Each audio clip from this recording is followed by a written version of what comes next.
Box আরো বাড়াও, monitor আরো বাড়াও।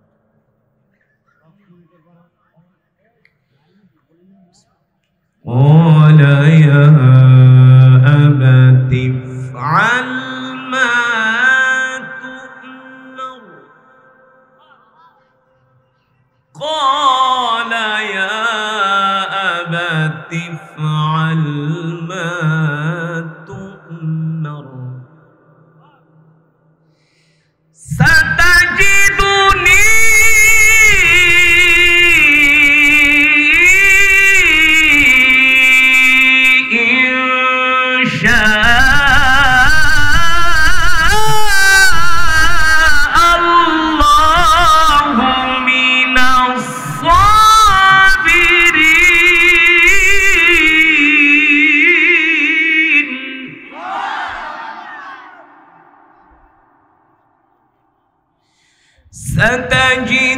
ستجدني إن شاء الله من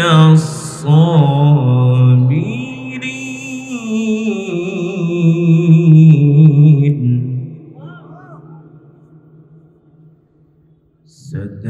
ستجدني إن شاء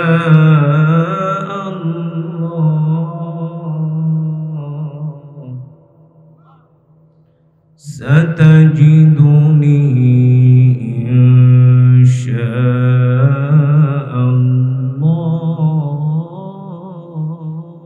الله ستجدني إن شاء الله من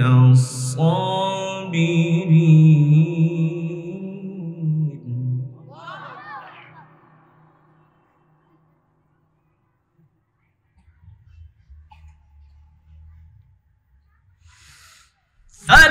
فلما بلغ معه السعي قال يا بني إني أرى في المنام أني أذبحك فانظر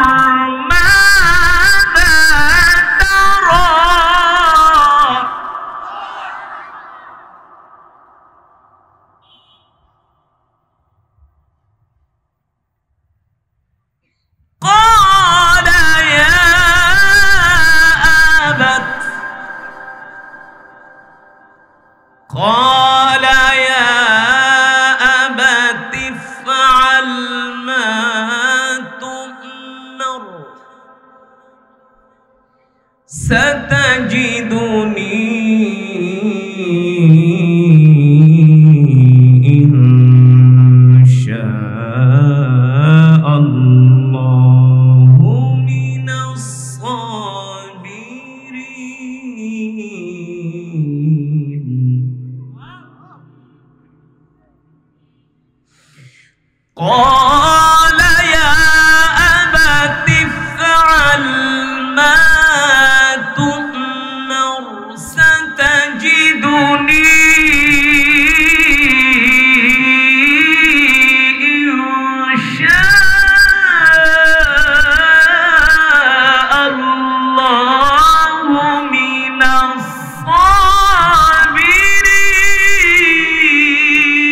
الصابرين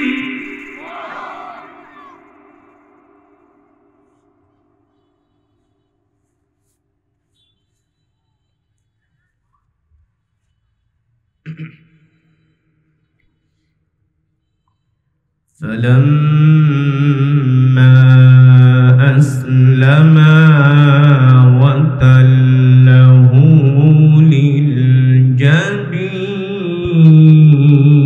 للجبين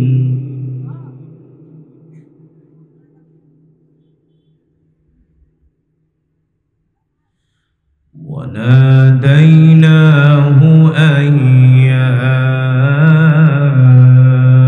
إبراهيم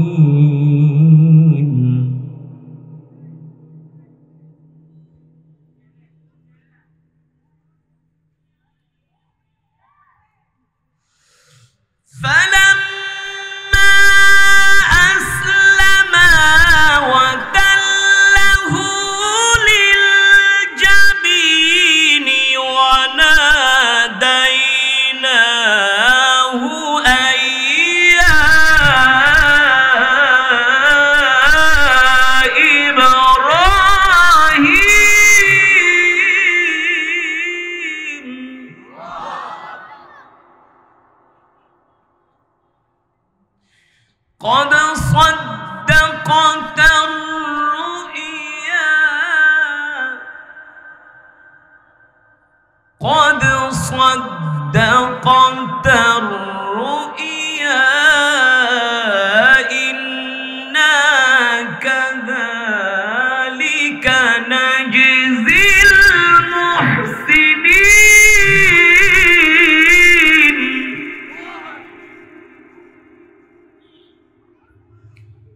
قد صدقت الرؤيا إنا كذلك نجزي المحسنين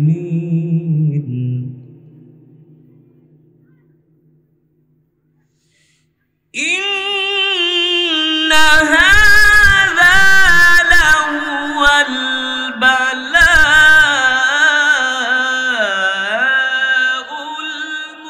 المبين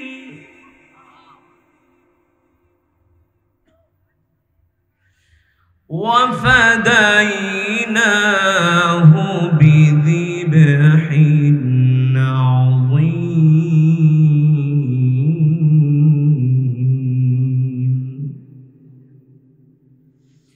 الله أكبر ولله الحمد بسم الله الرحمن الرحيم قل هو الله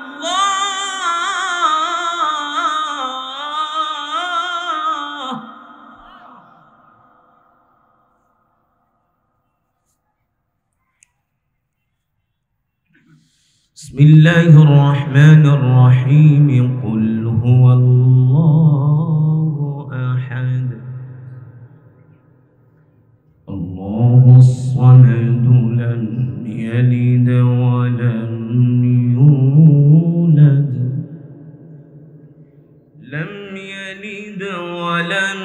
يولد ولم يكن له كفوا أحد بسم الله الرحمن الرحيم قل هو الله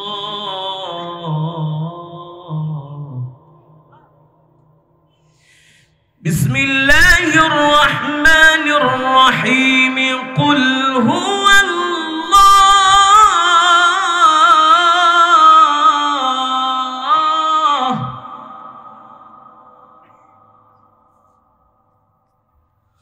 قل هو الله أحد الله الصمد لم يلد ولم يولد الله الصمد لم يلد ولم يولد ولم يكن له كفوا أحد بسم الله الرحمن الرحيم قل هو الله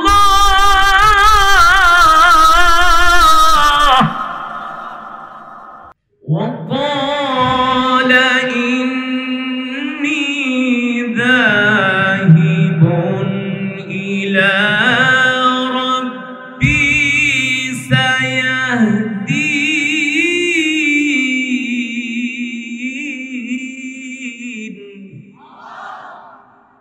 قالوا بنوا له بنيانا فألقوه في الجحيم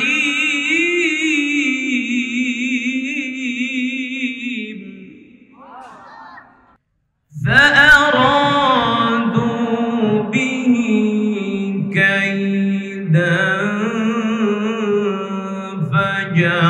فجعلناهم الأسفلين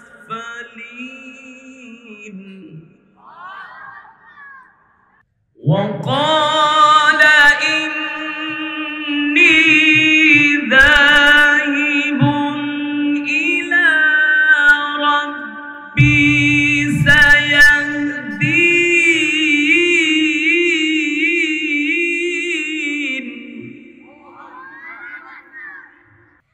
রব্বি হাবলি মিনাস সালিহিন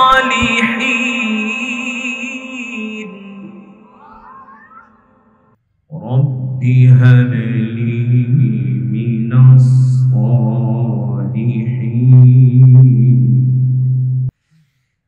রব্বি হাবলি মিনাস সালিহিন ফাবাশশারনাহু বিগুলামিন হালিম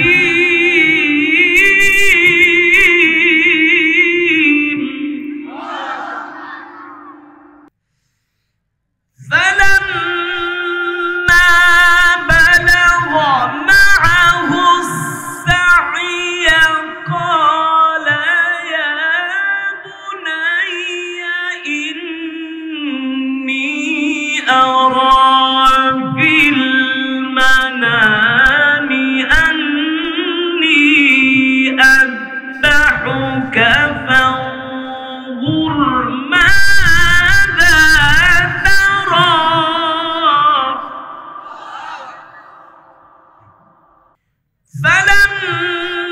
فلما بلغ معه السعي قال يا بني فلما بلغ معه السعي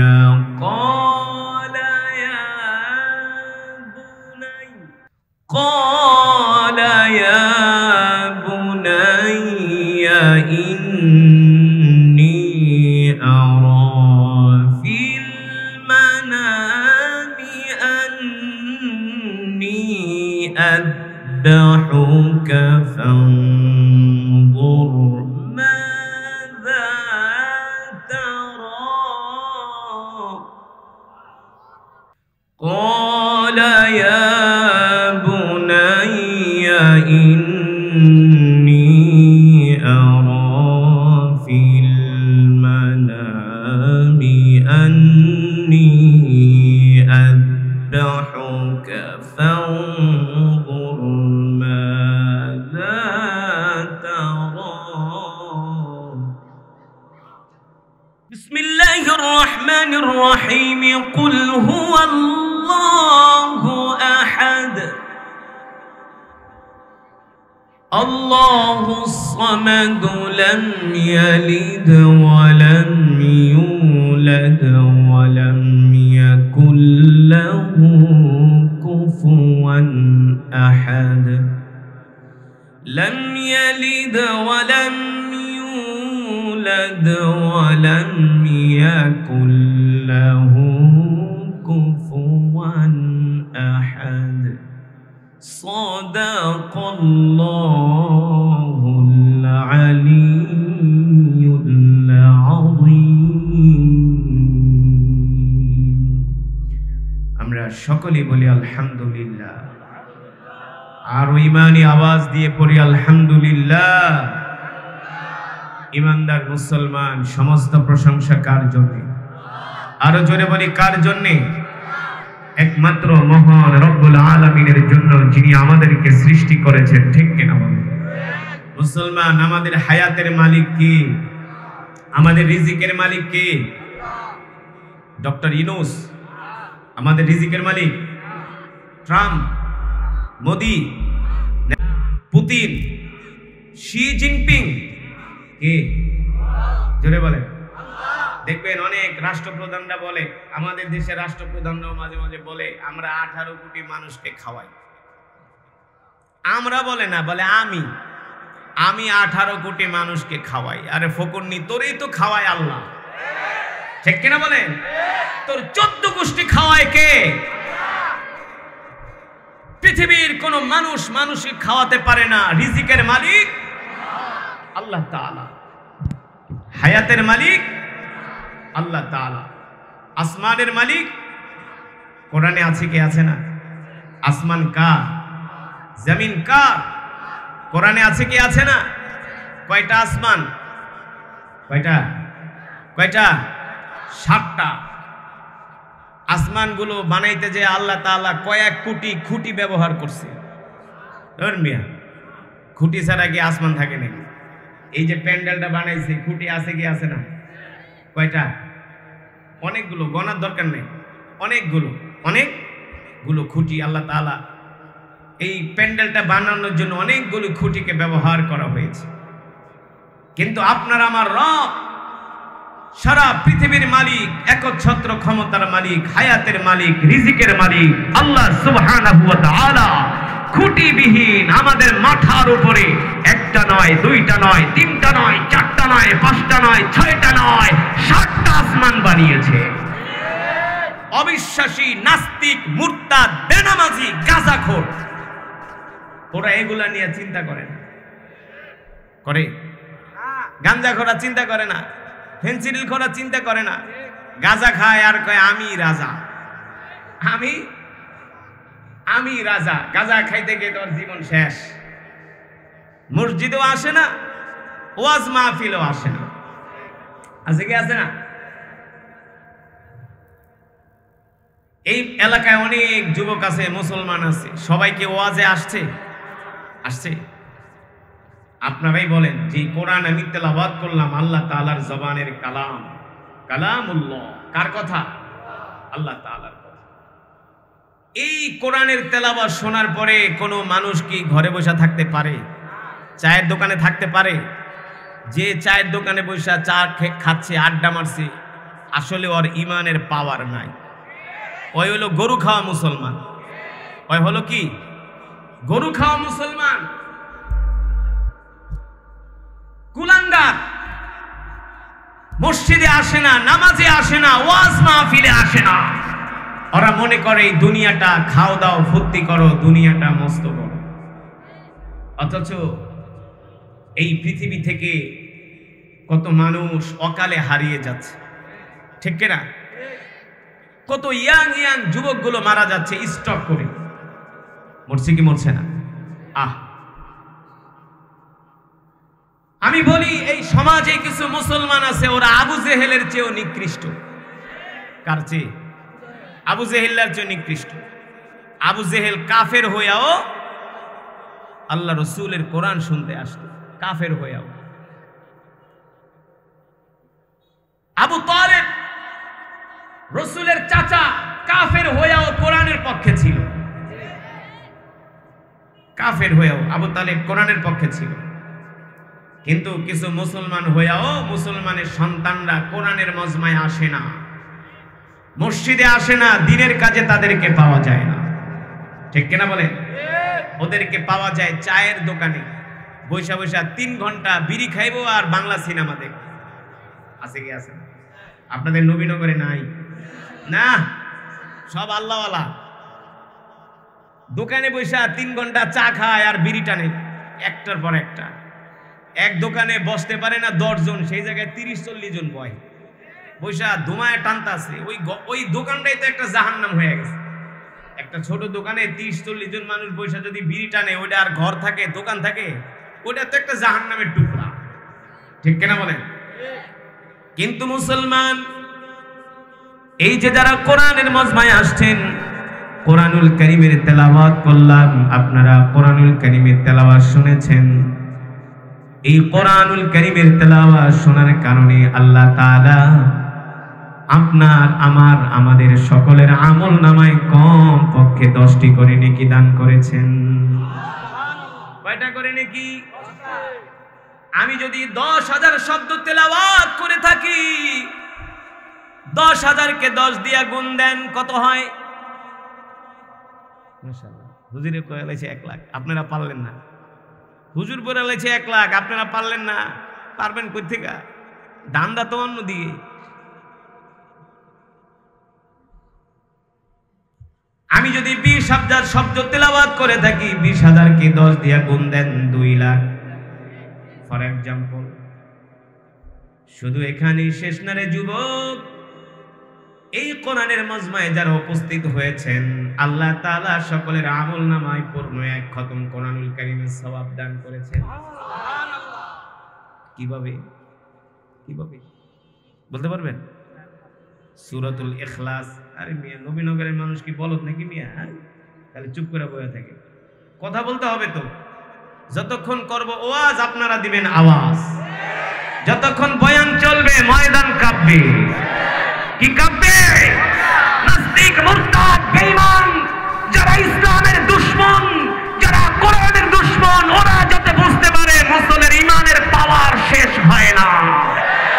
বাংলার জমিনে কোরআনের রাজ কায়েম হবে, আল্লাহর জমিনে কোরআনের শাসন কায়েম হবে।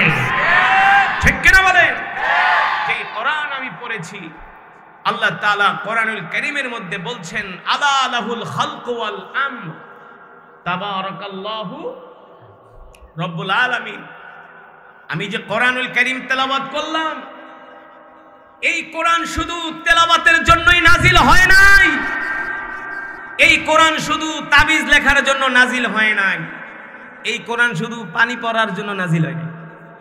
হুজুরের কাছে আসবেন আর কোরআনের তেলাওয়াত সূরা ফাতিহা কোরআন পড়া পানিতে ফু দিয়ে দিব, ওই পানি খাইবেন, শুধু এই জন্য কোরআন নাজিল হয় নাই।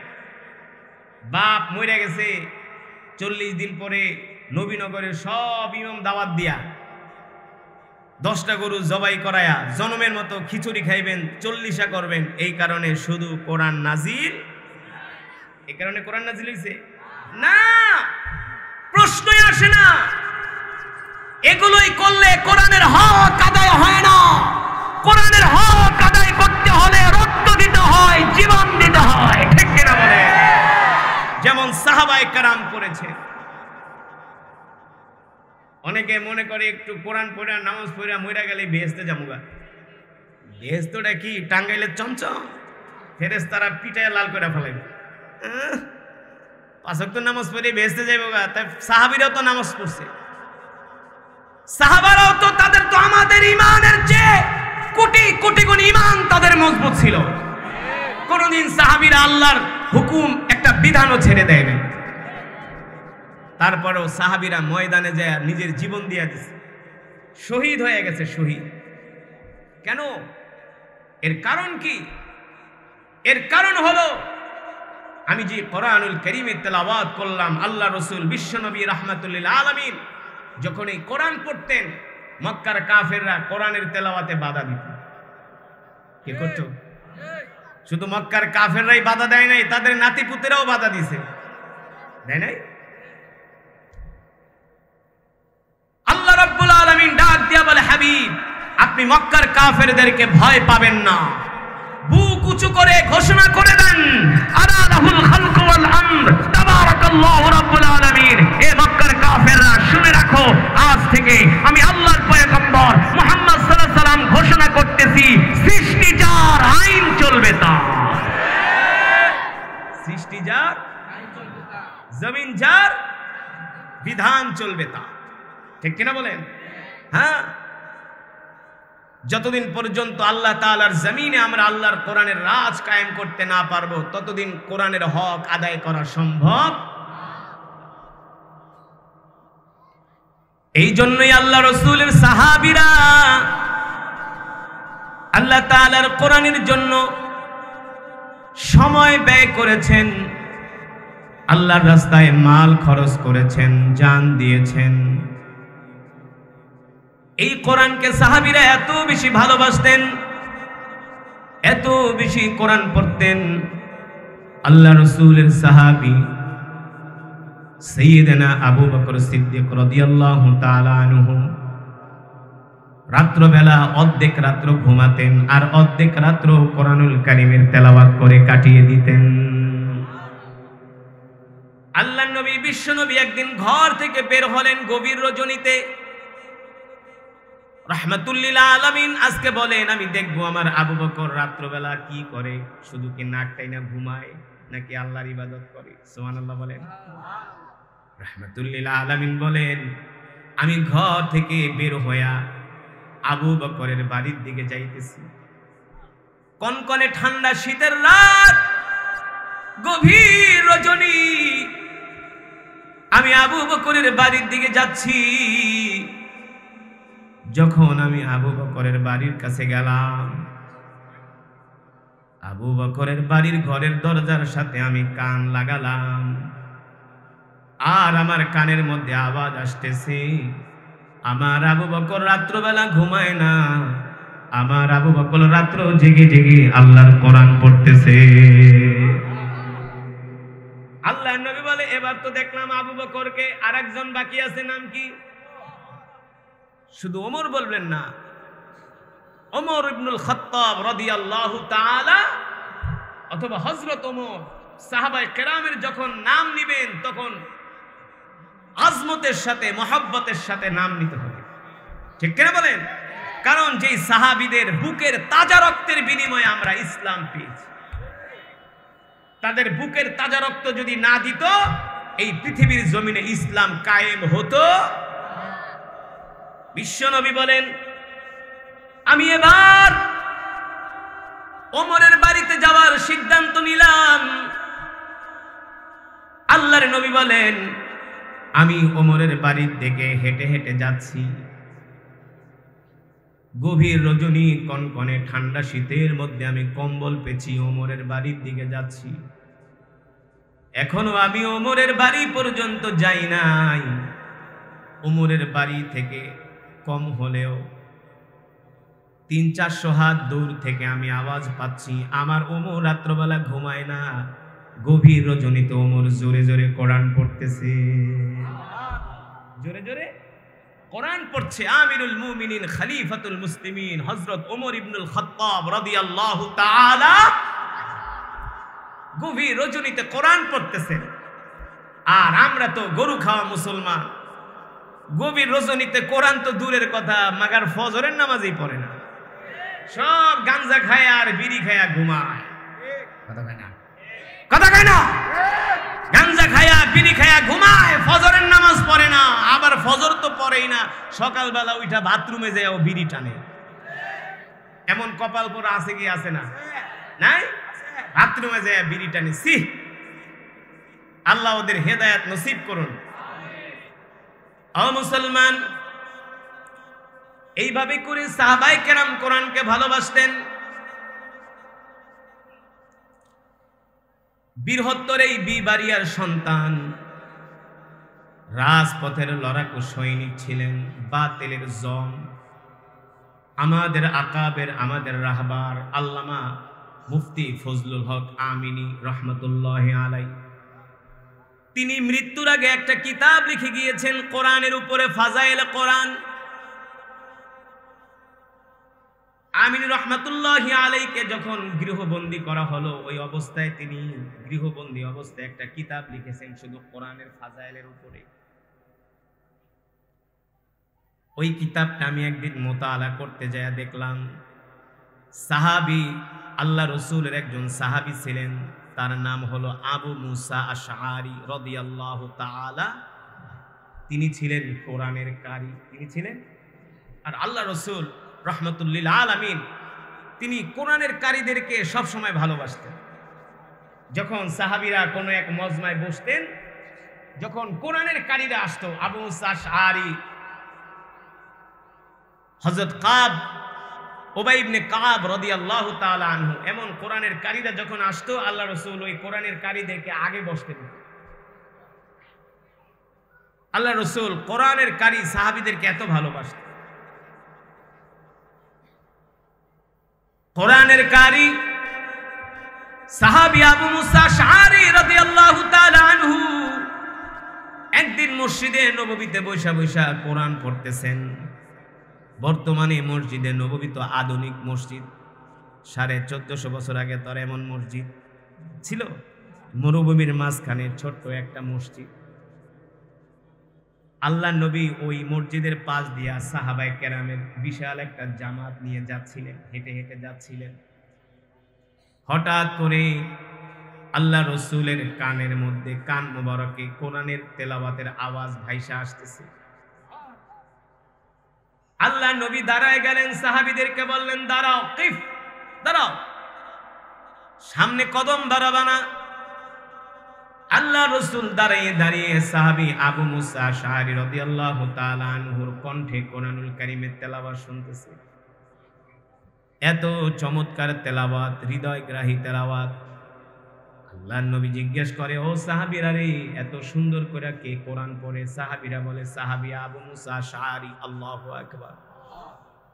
ওগো আল্লাহর নবী, আমাদের ভাই আবু মুসা আশআরী কোরআন পড়তেছে। আল্লাহর নবী বলে, সাহাবীরা তোমরা দাঁড়াও, আমি যতক্ষণ পর্যন্ত আমার সাহাবী দাঁড়ায় কোরআন পড়বে ততক্ষণ পর্যন্ত আমি দাঁড়িয়ে দাঁড়িয়ে কোরআন তেলাওয়াত শুনব। আল্লাহ রাসূলও দাঁড়িয়ে আছেন, সাহাবীরাও দাঁড়িয়ে আছেন। সাহাবী আবু মুসা আশআরী রাদিয়াল্লাহু তাআলা আনহুর কণ্ঠে কোরআন শুনতেছেন। যখন সাহাবীর তেলাওয়াত শেষ হয়ে গেল, আল্লাহর নবী মসজিদে নববীর দরজার সামনে যায় ডাক দিয়েছে, তাআলাও ইয়া আবা মুসা আশআরী, এই কোরআনের কারি এদিকে আসো। আল্লাহু আকবার। দেখেন আমার নবী কত চমৎকার নবী ছিলেন। আল্লাহু আকবার। আমার নবী কত ভালো নবী ছিলেন, আমার নবী কত বিচক্ষণ নবী ছিলেন, আমার নবী কত দরদি নবী ছিলেন। তিনি তো রাহমাতুল লিল, আর তিনি তো একটা সাহাবী, ছোট্ট মানুষ। সাহাবী আবু মুসা আশআরী ডাক দিছে, এদিকে আসো, এদিকে আসো। কাছে গেছেন, আল্লাহর নবী বলে, আনতা ক্বারাতা, তুমি কি কোরআন পড়তেছিলা? বলে, না, আমি কোরআন পড়তেছিলাম। আল্লাহর নবী বলে, সাহাবী রে, তুমি কি জানো যতক্ষণ পর্যন্ত তুমি কোরআনুল কারীমের তেলাওয়াত করছো ততক্ষণ পর্যন্ত আমি দাঁড়িয়ে দাঁড়িয়ে তোমার তেলাওয়াত শুনেছি। মিয়া, এই কথা যদি নবীনগরের মানুষ জানতো, বিশ্ব নবী যদি দাঁড়ায় দাঁড়ায় কোরআন শুনতে পারে, তুই তো বেটা বিড়িখোর, তো তো উচিত খাতার গাঁটটি লইয়া মাহফিলে এসে সারা রাত বসে থাকা। হ্যাঁ, কপাল পোড়া কোথাকার। আল্লাহর নবী বলে, সাহাবী রে, এ সাহাবী, তুমি যে কোরআনুল কারীমের তেলাওয়াত করছো, তোমার তেলাওয়াত অনেক চমৎকার, আমার হৃদয়ে ছুঁয়ে গিয়েছে। শুধু আমি শুনি নাই, আমার সাহাবীরাও শুনছে। তাকায় দেখে সাইয়েদনা আবু বকরের মতো সাহাবী, ওমরের মতো সাহাবী। আল্লাহু আকবার, আল্লাহু আকবার। এই কথা শোনার পরে সাহাবী জলজল করে চোখ দিয়ে পানি ছেড়ে দিছে, কান্না করতেছে। আল্লাহ নবী বলেন, লিমা তাবকি, এ সাহাবী, কাঁদো কেন, কাঁদো কেন? তুমি কি আমার কথায় কষ্ট পাইছো? আমি তো তোমাকে কষ্ট দেওয়ার কিছু বলি নাই, তুমি কান্না করো কেন? সাহাবী বলো, আল্লাহর নবী, আমি একটা ছোট্ট মানুষ, আপনি হলেন রাহমাতুল লিল আলামিন, দোজাহানের বাদশা, আপনি হলেন কোরআনের মালিক, আপনার উপরে আল্লাহ তাআলা কোরআন নাজিল করেছেন, আর আমার মতো একটা ছোট্ট মানুষের জবানে আপনি কোরআন শুনছেন। আসমানের নিচে জমিনের উপরে আমার কাছে এর চাইতে আর খুশির খবর হতে পারে না। আপনি আমার চোখে যেই পানি দেখতেছেন, এটা কষ্টের পানি না, দুঃখের পানি না, এটা হলো আনন্দের পানি। আর জোরে বলেন সুবহানাল্লাহ, আল্লাহু আকবার। আল্লাহ রাসূল বলে, সাহাবী, তুমি কি জানো এই যে এত সুন্দর করে তুমি কোরআন পড়তে পারো, আল্লাহ তাআলা তোমার জন্য কি পুরস্কার রাখছে? সাহাবী বলে, আল্লাহ আল্লাহ রাসূলই ভালো জানেন।